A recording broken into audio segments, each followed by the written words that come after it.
जरा वेगळ्या पद्धतीने कधी तर आळूची वडी बनवायची असेल ना, तर अशा पद्धतीने आळूची वडी बनवायची बरं का, लय भारी लागत्या.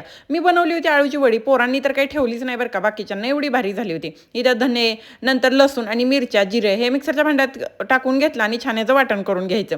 आळूची पानं स्वच्छ धुवून घ्यायची आणि मागचे देठं सुद्धा कापून घ्यायचे आहेत. एका भांड्यात ना बेसन पीठ घ्यायचं, अंदाजानुसार तुमच्या घेऊ शकता. नंतर इथं पांढरे तीळ घेतले, नंतर ओवा घेतला आणि केलेली पेस्ट ह्याच्यात टाकून घेतली. हळद टाकून घेतली, छान असं मिक्स करून घेतलं. मीठ टाकायचं आणि मिक्सरच्या भांड्यात थोडंसं पाणी टाकून ते ह्याच्यात खंगळून असं टाकून घ्यायचं आणि छान असं बॅटर तयार करून घ्यायचं. आता बॅटर तयार केलं की ह्याच्यात लिंबू पिळायचा, म्हणजे पानं अजिबात खवखवत नाहीत.